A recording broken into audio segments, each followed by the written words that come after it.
Hello, and welcome to the Soul Shaking Love podcast. I'm Valerie Green from CoachValerieGreen.com. And this podcast is focused on bringing you the best mind, body, and spirit teachers to help you develop that soul shaking love connection, both with yourself and with your true love. And today I'm so excited to be here with Natasha McCrea. Hello, Natasha. Hey. We were just chatting beforehand about love intelligence and what it is, and I'm excited to share it with you. So we're going to chat today about how to attract more love by raising your love intelligence. And you might be saying, well, what is that? And Natasha is a unique serial entrepreneur who is just multi-passionate and comes up with these names. So I'll tell you a little bit about her, and then we'll dive into the brilliance of her love intelligence philosophy and how it can help you to attract more love, because we don't realize that we're pushing it away. I know I do this, and I'm happy to call myself out during the interview, so we'll have a lot of fun. That we all have blocks and how to remove them.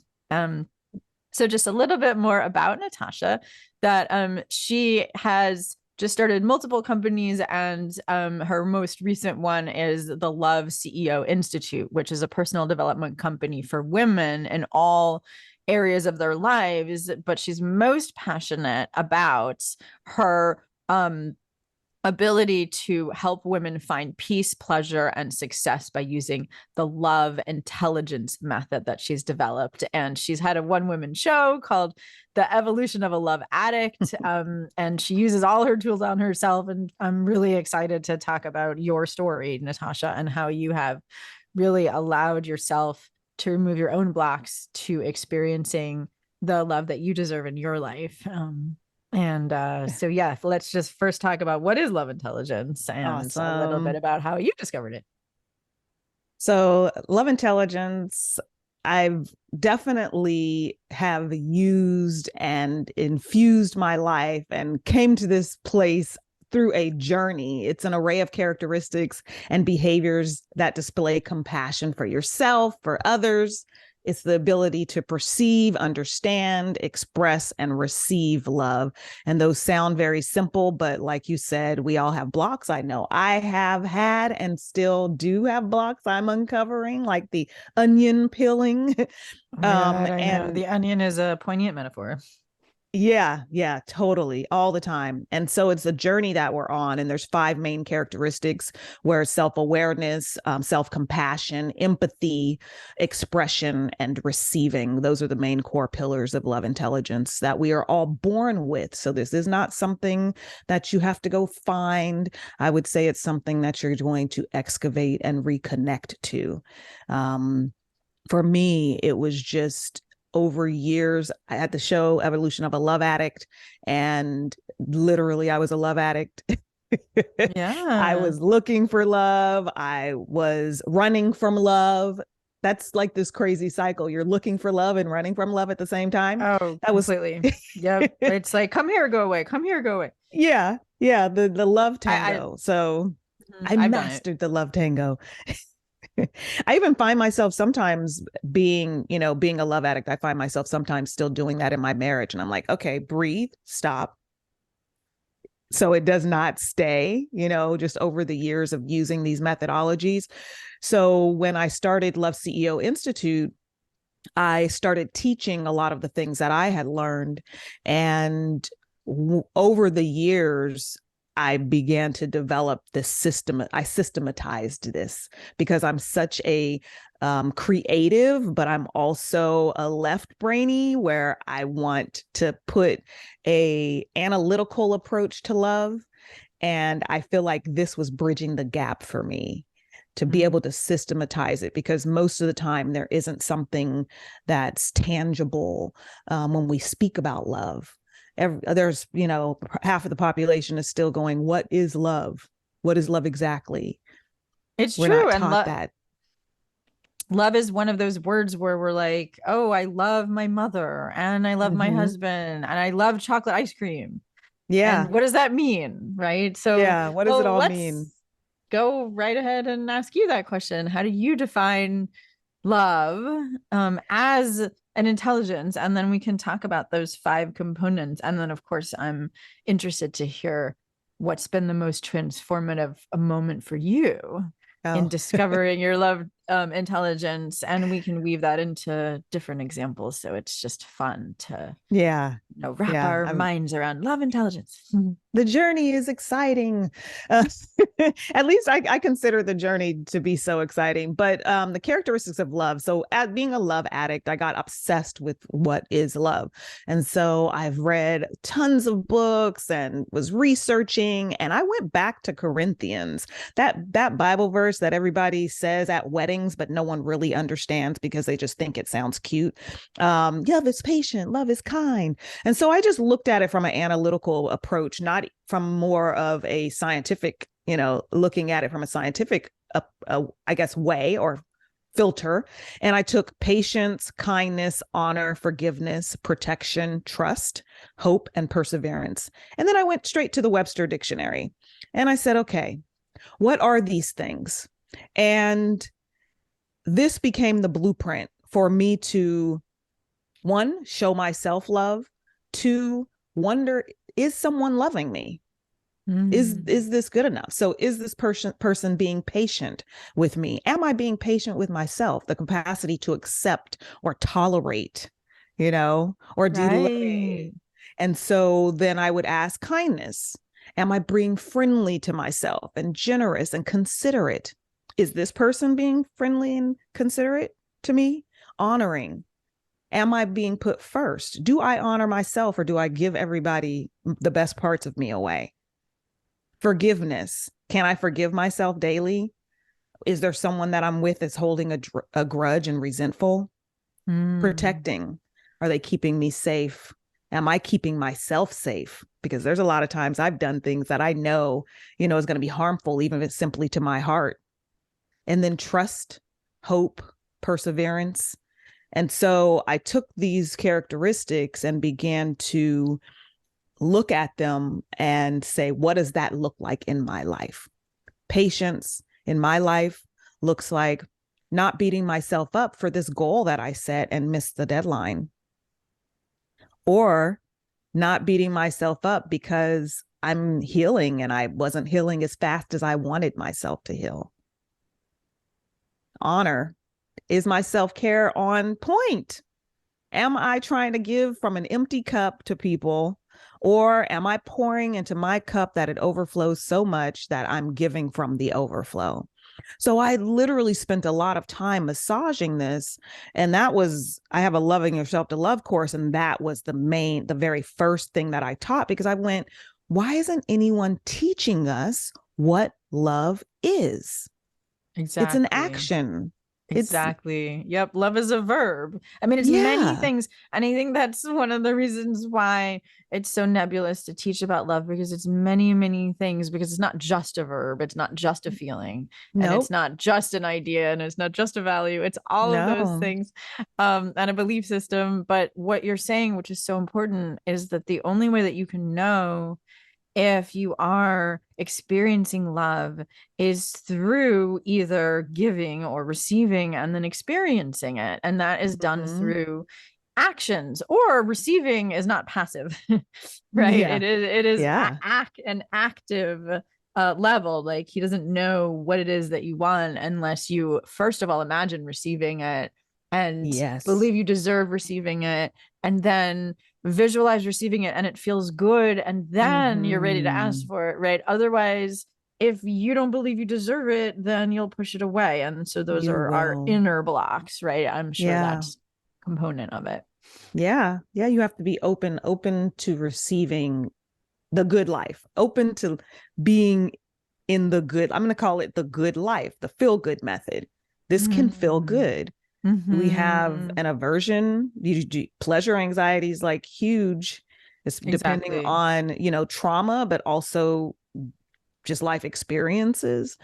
So it was a way for me to rationalize what love is in my mind, so I could have a better grasp and understanding that it wasn't, just going out on dates and saying I really love the 1.5 hour relationship that you see on television, that romance. You get together, you break up, you get back together, you have great sex, and that's the relationship in an hour and a half.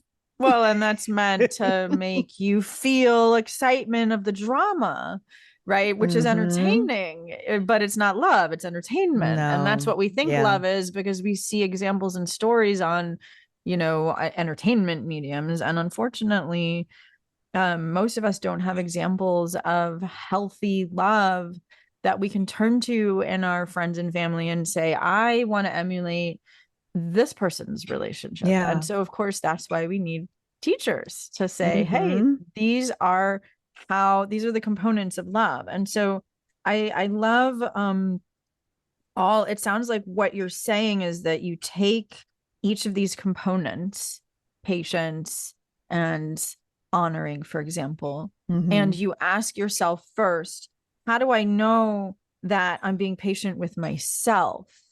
And then if you're not being patient with yourself, like if you are beating yourself up, then how do you address that?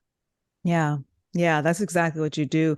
But I always love to start with identifying a time when you were, because innately, I believe we are innately given these skills. And so if we do the searching and journaling, we can identify that time where we put ourselves first. If we just take a moment, we can identify that time. And the reason we go there is so that you can build the confidence knowing you already know how to do this. Yes, exactly. Because we forget, right? Like when we're triggered, because we have three brains, we're in our lizard brain, our amygdala, and we forget that we know how to be patient with ourselves. And the way society and school and we're taught to be, what do they say, cows. We're taught to not rely on our intuition. We're taught to rely on a lot of external things. We're conditioned. So it's just a matter of reconditioning ourselves to be more in touch. And I believe you have everything inside of you for exactly what you want in life right now. And if you're finding a coach, you're looking for someone to guide you, it should definitely be someone who's going to pull that out of you. That's not really taking a stance as a guru, but taking a stance to lead you to the place internally that's going to give you what you want. Absolutely. That power. Absolutely. Yeah. I love that nugget of wisdom, that if you're looking for a coach to support you in connecting to your own love intelligence, then what the goal is for you to feel more open-hearted towards yourself and for you to connect to your own internal wisdom. It's not to put someone else on a pedestal. It's about how to find that experience of love inside. And so what I hear you say is that, and your dog is so cute. I know the people on the audio can't hear her, but the people in the video can see her. What's her name, by the way?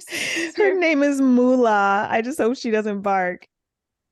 Her name is Moolah. If she does, then now people on the audio will know who she is, and she's part of the family. We can include her in the love vibration that we're creating here because she's so huggable. And I think pets actually are a wonderful way to experience giving and receiving love as because what I teach from nonviolent communication is that love, let's say, is an experience that we want to have on the inside. And there's many different ways of feeling it. In fact, we don't even know the infinite number of ways that we can feel it until we're curious to find, oh my gosh, now I'm feeling it. That's so wonderful. What gives me that experience? And it could be, I mean, we all know that sharing affection with a pet is a way of giving and receiving love, and that's just one way, and there's many other ways. Caring for plants, caring for or being taken care of by nature and different elements, and those are all ways of tapping into the vibration of care. And so what you're saying is, like, let's say you want more patience but you're beating yourself up, that you would remember a time in the past where you were patient and say, oh, okay, what was it that allowed me to be patient? What was that like? Let me try that on now, right? It's really to also open the reticular activating system where, you buy the red car, you start seeing tons of red cars. And so when you identify these characteristics, then you will begin to see them more. Yes, And exactly. yeah, and that vibration will be higher and you'll start to attract more experiences. You said something that really stands out to me about love being infinite. And I think, or even how you receive and express it. And I think that's really important because, yes, I list these characteristics, but it's not the place where you end. It's the place where you start so that you can open yourself up to more. So I don't want anyone hearing that thinking, oh, this is the end game and this is the structure. It's a place where you can give yourself that system and give yourself that guideline and give yourself a blueprint, but we're all fluid. Right. And like you said, there are infinite ways to see this and love this. But if you need a baseline, which I think we all do need that baseline, exactly, that's where we would start. Yeah. And so let's talk about that, right? You have these 7 components of love intelligence, right? Or you said 5 components and your free gift is 7 techniques. Sorry about that. Yes. 5 components of love intelligence. And so for each one of those 5, you're saying that there's a baseline that you can always be experiencing, no matter what's happening on the outside. Definitely there can be that baseline, but even for the characteristics of love, there's that baseline. But for the self-awareness, self-awareness is the number 1 pillar. Self-compassion is number 2, empathy, expression, and receiving. And when you start practicing that or keeping that in the forefront of your mind and making it a lifestyle, it's not this clunky thing where you're like, oh, I'm going to have self-awareness and self-compassion and empathy. I mean, we're born with these characteristics. Right. We are literally, as a baby, you understand, hey, I'm aware that I'm hungry and need my diaper changed. And I ask for what I want. Like we become adults and we're like, oh, I know I need more of these things. And then we're afraid to ask for them. Right, exactly. Babies can't be afraid of crying. They just cry. No, they're not. They just like, cry. I don't deserve food because I'm hungry. They just cry.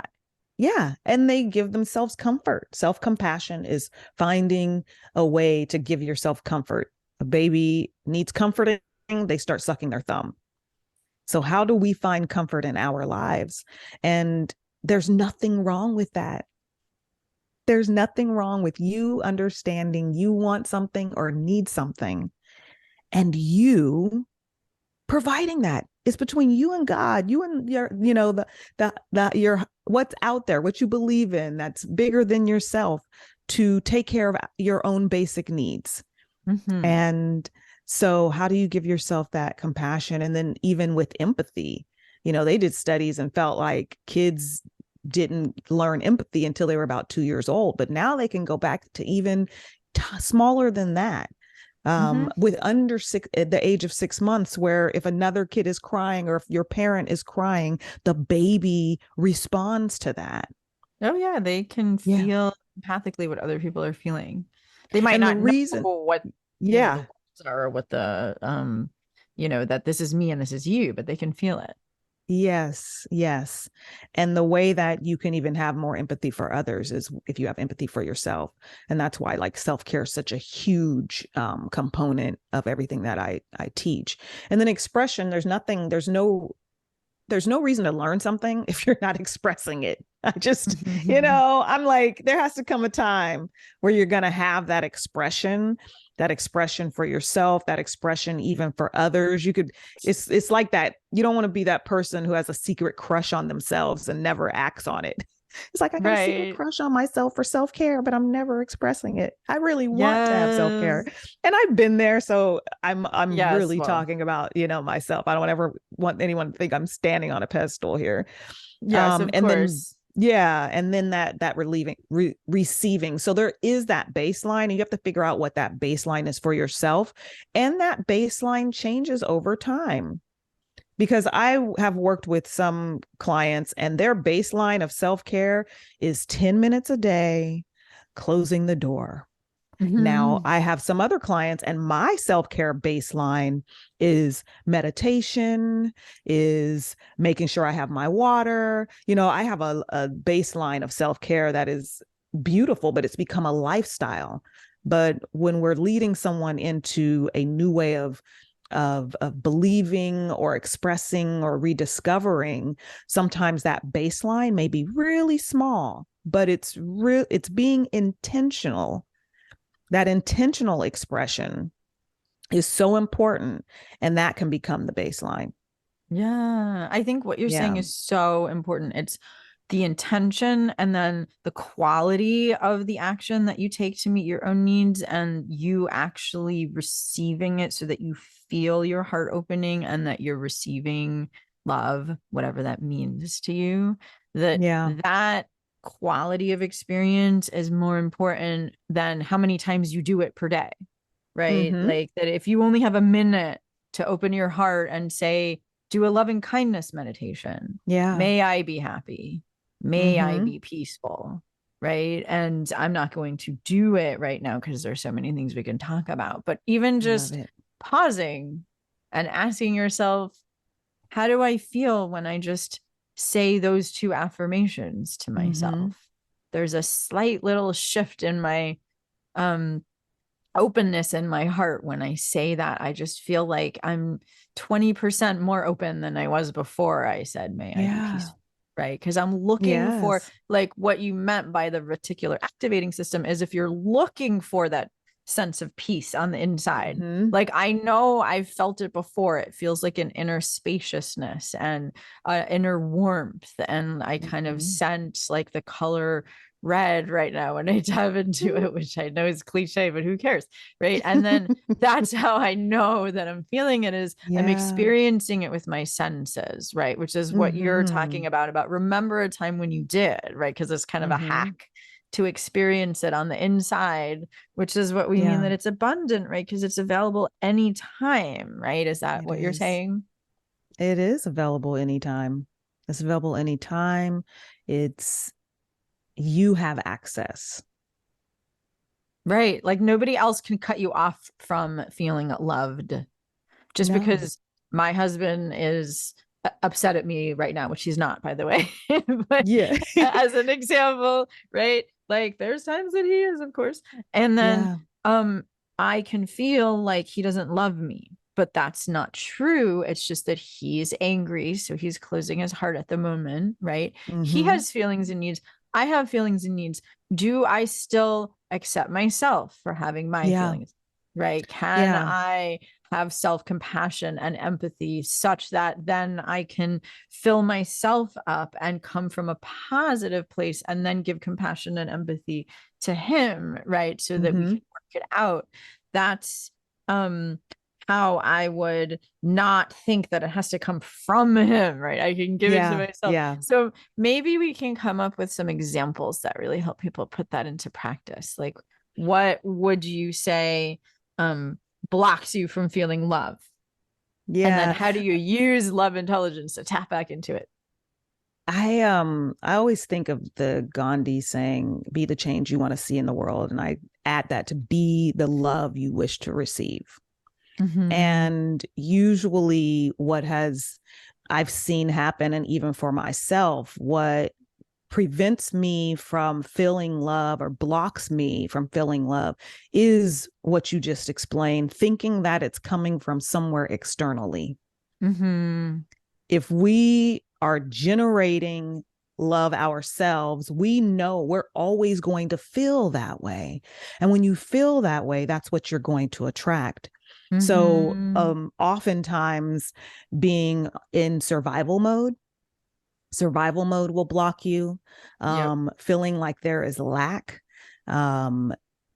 relying on other people, thinking that you're getting it from somewhere else, listening to what society says you need to feel love. The limiting beliefs, the way that we have been conditioned, can just be a block in itself. Exactly. And so I think it's time for there to be something else that's taught. So it's not Yeah, I agree. just, yeah, and it's not just something that I'm going to teach to these small number of people. I feel like people who are grasping this, myself, you included, other people that you who are listening, it's our responsibility to be this vibration. Mm-hmm. And by sharing that vibration with the world, we'll create that ripple effect. Yes. We'll create that ripple effect. But we even have to get to the first place of being conscious, of Exactly. being conscious of it. And I truly believe that not being conscious comes from that old belief and old behavior of comfort when we're in survival mode. When we're in survival mode, Mm. our brains are not really thinking solution, we're thinking survival. Yes, that's very important to point out. And so, yeah, so let's put this into practice. Like, what's an example of when we would think that we're in survival mode, which in a relationship is probably when we're in an argument with someone, or if we're single and feeling lonely or we're feeling unlovable. I think those are examples of when we're in survival mode. Yeah, I think those are great examples. Let's bring that home. So, single, feeling lonely, in survival mode, but it also stems from what your life looks like, the level of stress, the level of burnout, the feeling desperation, having moments of feeling lack. And if you're feeling lack, then you're very much more likely to get more lack if that's what you're feeling. And so, in Yeah, and order let's to, slow that down, right? Because, like, why is that the case? Right? Because we're why is it talking the case? about like attracts like. So if we stay Mm-hmm. in a place where we're in victim mode, Yeah. I'm telling myself a story that's putting me in victim mode. Like I'm single because there's something wrong with me, or there's something wrong with men, or there's something wrong with the world, some Mm-hmm. version of that. Then who I'm being from that place. When I go out into the world and meet people, I'm closed. Yeah. So I'm not going to be like, oh my gosh, I'm open to meet people. No, I'm closed. And that's normal, right? All of us feel that way sometimes, but just to recognize that acting from that place isn't going to get us love. We have to feel love on the inside first, right? Which is generating the Yes. love intelligence. So then, like, what do we do instead of like acting from that sense of, oh gosh, I don't deserve it, or go, oh gosh, there's no good men out there, etc.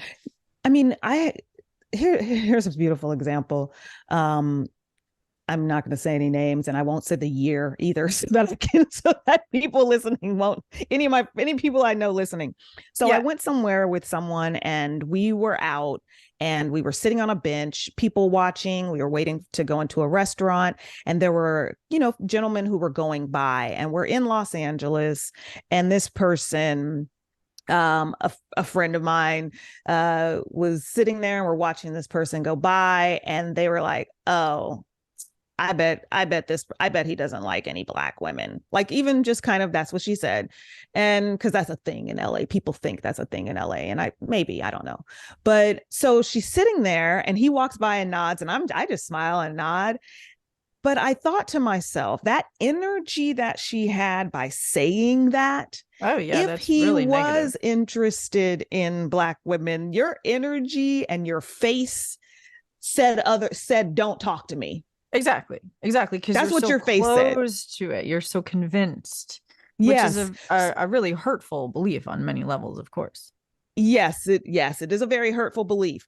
And so I've had another situation where I have a person and we were out and we were talking to people and I'm very open. I'm talking to a gentleman and then we start having a conversation and this person begins to say, oh yeah, I don't know about this LA weather, or oh, if I moved here, and the guy made a suggestion of where they wanted to move and then they had a negative story to say about that location where the person is moving. These are examples of how it could show up in your life when you have this negative skew. Mm-hmm, Because mm-hmm. I truly believe if we are operating in the now, that is not your reality. And people are always going to say, I'm just being realistic. Realistic is that in this moment, that is not your experience. Right. Exactly. So you Today, have to right meet now, that's yourself not your where you're at. experience.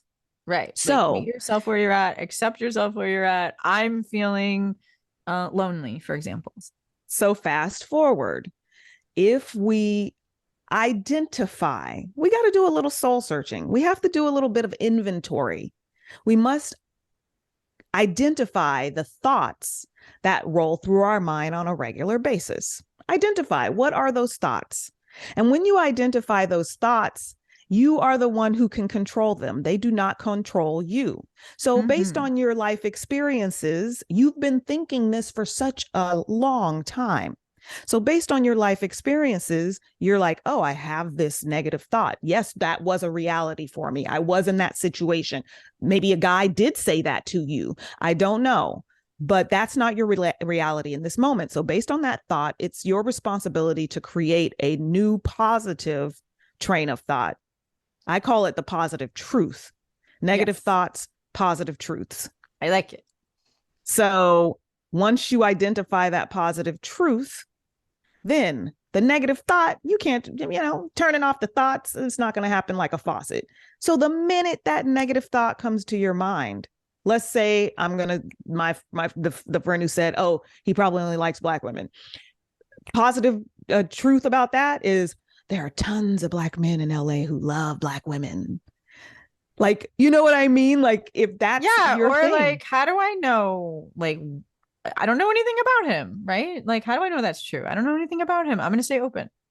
Yeah. And I'm going to stay open. So if you're having that negative thought, you want to create a positive truth. You might call it a mantra or affirmation and start to really control those thoughts. You have to, because if you're not controlling that thought, then you're bringing yourself down to that lower vibration. And that lower vibration is doing what you mentioned earlier. It's perpetually, what it is doing is proving you right.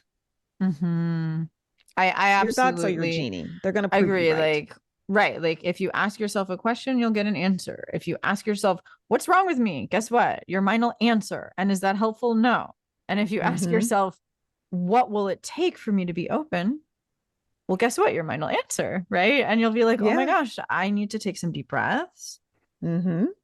Oh, now I'm feeling a little bit more open. Now, what would help me to feel more open? Right. So it's like, it's Yeah. about, and I don't like to use the word control.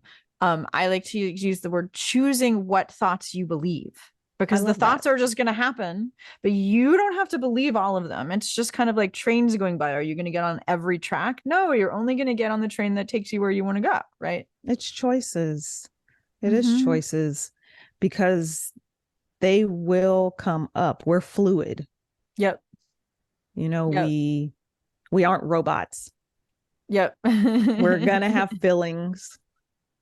We're going to have judgments unless we can get to a Yes. place where we limit them a little bit more, but we will have judgments, Yeah. but it's what are you doing with it? And Exactly. and so so back to the operating from that place of lack, um I truly believe self-care is an act of self-love. And if you develop that as a Mm-hmm. lifestyle, you will open yourself up to more abundant experiences, to more Yes. experiences that feel full, to more experiences that feel good. We've all been in that place where you see a woman walk in the room and you're like, I want what she's got. You don't know what it is, but she is Yes. glowing. People are Yes. magnetized to her. Yes. And I And mean, yes. And that's how we all want to yeah, be, but how do we get that? Because it's an inside job. And so I want to continue with that example because I think it's a really poignant example. And we just talked about how you would apply patience and like self-acceptance and self-awareness to challenge that limiting belief to be open. Um, mm-hmm, And since you can't control your thoughts and you can't even control which ones you believe, right? Then what you said is there's self compassion and self empathy, right? mm-hmm, And so let's say your inner critic is beating you up and saying, like, I'm not attractive. And you try to come up with an affirmation, yes, I am. Yes, I'm beautiful, but you don't believe it, right? Then it's probably giving yourself empathy for the feelings, right? Because mm-hmm, feelings only last for 90 seconds unless you let go of the entertain story them. and give yourself right. And if you let go of the story, then they only last for 90 seconds if you're giving yourself empathy and compassion. So that is what makes up that glow that that woman has in the room, right? Is that she's unconditionally accepting of herself, right? She's feeling attractive. She's worked through her limiting beliefs. She feels internal love and self-acceptance, and there's always a way to get my needs met, that sense of self-assuredness, right? And that comes There from giving has to yourself be. empathy and compassion, even if you're feeling bad, right? So let's talk about how you would Always. apply those components. I do a lot of mirror work. And so it is honoring yourself and seeing that, because there's not anything that you can't move past it if you're constantly fighting with it. Exactly.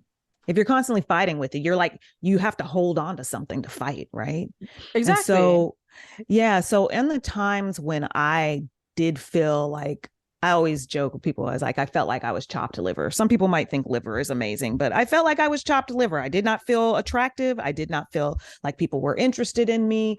I felt like I would go out with friends and I would be the ugly duckling of the crew. Everybody's going to get someone else to talk to. And one of the things that I had to do is give myself that love. The mirror work that I did by looking in the mirror and saying, I love you, scar from when I donated a kidney and then they nicked an artery and you had to do a scar all across my belly. I started calling it a shark. I got a shark attack. Ha ha, funny. And it was hilarious. So I no longer felt, I started wearing bikinis again, Exactly. or the Right. stretch marks that I had. I was like, I thank you. You gave life to someone with that scar. I thank you for these stretch marks and I love you. You held a baby with those stretch marks, or just the stretch marks because the weight that I put on to protect myself, or the weight that I put on to make myself feel more warm. Thank you. And looking at these things that we want to turn our, away from, or even if it's facial features that you don't like. It's like this nose, give me oxygen. You're breathing life into me. Eyes, I see you. I love you. Yes, I wish my eyelids were a little bit more space so I could make the V line like the ladies do, but you don't have that. But these eyes you can see with. So it's a matter of really looking at it and finding the truth. There is truth. Your eyes are giving you sight. Your nose is giving you oxygen. So you lean into, even if it's the most minute, going back to what we said about baselines, even if that's all you got.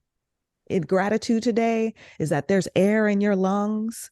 We have to search for the smallest thing. The smallest thing. And then that'll bring us to the bigger feeling of appreciation, of gratitude. So it's finding the tiniest little speckle, the mustard seed of gratitude for your body, for your shoulders, for how your posture is, for the gut, for your big bum that may not be fitting in the jeans, but you don't have to worry about moving around in that chair because it gives you cushion. Whatever it is, whatever your size, it's really finding the tiniest gratitude. And then that will usher you into having that compassion and that empathy for yourself, and not being so insecure about it, because your posture is going to be different when you're not carrying around those insecurities. When you're in full acceptance, your posture will be different. You'll look people in the eye. If you're walking around in apology or feeling less than, most likely you're not getting eye contact with people. I mean, if you're judging yourself in any way, right? And I just think it's important. You said so many nuggets of wisdom there that I love, right? Like, you're appreciating yourself, that you're always doing something positive for yourself, right? Meaning like, Mm-hmm. even if no matter what happens to our body, right? If we go through experiences that give us scars, the scars did something positive and they're wabi sabi. Yeah. They make us more beautiful in those places, and there's beauty to them, right? When we gain Mm-hmm. weight or lose weight, we're still beautiful. Women are Yeah. beautiful at any size. And so that's why I'm saying I love it. I just believe that every woman on the planet is beautiful in her own way and deserves to feel that she's beautiful on the inside and on the outside. And I love what you're talking about with the mirror work, because it's about just what I saw you doing there is just pulling out all the exits and saying, I'm going to find ways of loving myself, and I'm going to look in the mirror and feel that love. And I'm going to find ways of loving myself until I feel love on the inside. Because if I think I need a guy to tell me that I'm beautiful, then I'm going to make sure that I take it in myself first and feel that baseline, Mm-hmm. because that is going to make it so that when I'm in a relationship, that I'm feeling loved and lovable no matter what. And then we can create wonderful times and wonderful experiences on top of that. And you know what? If I'm feeling that way and then I ask him for something, he'll feel inspired because I'm inspiring with my energy. Yeah. Yeah. And how, if you, when I do my self-care workshop, that's one of the things I talk about is how can we expect other people to do something for us when we're not doing it for ourselves? And Mm. so we want a guy who gives us compliments. When was the last time you looked in the mirror and said, girl, you got it going on? That's Look at true. that dunk dunk. Yes. Oh, you look so great today. Like, when was the last time you said that Exactly. to yourself? And we want to find Totally. somebody who does that for us, which is great, which is Which is nice. great. But It's important. Like, it's it important to get it is. from the outside, but this is a beautiful example, I think, because it's like a compliment is not easy to ask for, because if you ask for it, like, it's already coming out like a criticism, like he didn't give it. So it's one of those things that it's like, hey, can you compliment me? Like, comes from me feeling insecure. It just doesn't work.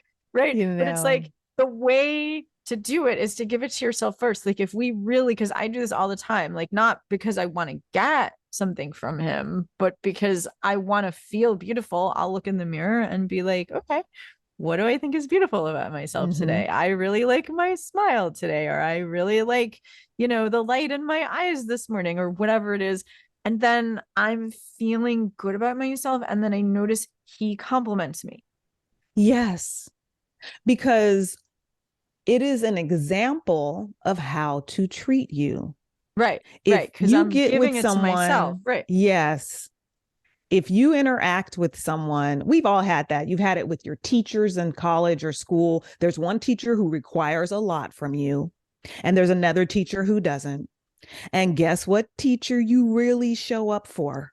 Right. That's when you want to do your best, right? Is like when Yes. she lets you be yourself. Right. Exactly. Yes. Yep. And so, because you've seen what the teacher is doing and how it's required and how they did the syllabus, but so you being that example for yourself, people just look at that and watch that and go, oh, I guess I better show up with some of this. I have a client, she always, one year, she was like, I'm calling in love. I want this person to always give me flowers. So every Sunday, she started buying herself flowers. She got into Exactly. a relationship, and the guy showed up at her house Sunday morning before she went to the farmer's market and said, I knew you were going to go get flowers today, but I wanted to give these to you. Exactly, because he knew that they were there. He knows she likes them, right? And Yes. then there's not, because when I coach couples and they're not doing things for each other, then there's, something to work out in between. But like, if things are good between you and you want something and you're asking for it and he knows, give it to yourself, right? Because like Yeah. attracts like, and you experiencing that love vibration is going to then allow you to give from the overflow, to attract it from the Mm-hmm. outside, right? It's like, that's, I think, the biggest myth that we have, that if we give it to ourselves, then we won't then need it from the outside. And it's kind of like, it's No. always both, right? We always Yeah. can give it to ourselves. And then it feels even better when we get it from the outside. But then when we don't give it to ourselves, it's harder to attract it on the outside because Yeah. we're coming from, a closed heart. And then most of the time we can't take it in. I mean, yes, obviously, what I really want when I'm triggered is just for my husband to, give me empathy anyway. And yes, of course, that's wonderful when it happens. And it's so much easier when I can give it to myself, right? Then we don't Yeah. argue about it. Then I can just ask for what I need. And he, can you Yes. please give me a hug right now and let me cry in your lap? And then I do it Yes. vulnerably. And then I feel his love. And then we feel closer. Yes. And I can do Being that able if to I be believe that I open. deserve that support. Yeah. Be, believing we deserve the support, being willing to ask for what we need and not judge someone for not getting it. I mean, or Mm-hmm. for not giving it. Right. And the word you said now, vulnerable, is huge because it is being vulnerable to express that you need something, or to just ask. It's not like, Right. I need you to do blah, blah, blah, opposed to, can you just give me a hug right now and we sit here for 10 minutes? Right, right, Like, I'll right. need a I hug with know my it's husband. so And scary yeah, to say that, right? Because what if he says no, and then we can only rejection. handle that if we have Mm-hmm. a high love intelligence inside ourselves so that we can give ourselves those five components, right? We can Yeah. have patience with ourselves, we can feel the feelings, we can challenge the limiting beliefs, we Mm-hmm. can give ourselves compassion, then give him compassion. He's not rejecting me, he's saying yes to something he needs. There's something I need, we can have both, right? But you can Yeah. only do that if you have a high love intelligence, right? If you're used to Yeah. giving these things to yourself first. So I love everything that you've said in this interview. And I know that you have a free gift that is 7 proven techniques that will raise your love vibration. So why don't you Yes. share that with our audience today? So the reason I want to give people the foundational characteristics of love and how you can infuse that into your life is simply because most of the time, especially now, we have a lot of stress. We are often living in survival mode because someone may be Mm-hmm. listening and thinking, oh, that all sounds great, but I'm doing all this other stuff. And so, Right. what I want to do is be able to get you off that hamster wheel and clear your mind and really put the focus back on you. And with this guide, that's what's going to happen. The focus is going to be put back on you so that you can infuse your life with so much love that it becomes effortless on how you attract, who you attract, the quality of people you attract. So that's what this guide is. So I hope you enjoy that. That's Definitely. wonderful. Yeah. And I love that the guide has proven techniques because we've talked a lot about your love intelligence. And so I'm sure Mm-hmm. people want to know how to implement it in their lives. So I will definitely put that link below the video. And I just hope that everybody has um, even a minute right now to think about how can I give myself more patience and more Mm. honoring and more empathy and compassion Yeah. and gosh, I don't remember what the fifth Oh, component for, was. Forgiveness, forgiveness, right? Of course. And what would I protection. need to believe in order to forgive myself? What am I learning? Yeah. Right. And how can I keep myself safe? Right. How can I do self-care today to keep myself feeling safe and secure inside my heart so that I feel self-love and that inner Mm-hmm. glow, right? Because that's what we all deserve. And that I hope that Yeah. this talk has given you a nugget, at least one that you can take with you to feel more of that Mm-hmm. self-love and raise your own love intelligence. Yeah. Yeah. So, do you have any parting thoughts with our audience about love and why we all deserve to feel loved in our lives and just, that love is abundant because it is? Yeah. Love is for everyone. Love is life. Hmm. And there is more than enough There is more than enough to go around, and it starts with you.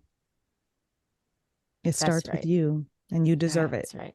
Yes, yes, yes. You deserve it, and you have the ability to feel it within yourself. Mm-hmm. And if you are feeling down on yourself, then Natasha has a free gift that you can use one of her techniques to shift your vibe and feel more self-love. And so I'm thrilled to share that with you today. And I hope that you have a love-filled rest of your day.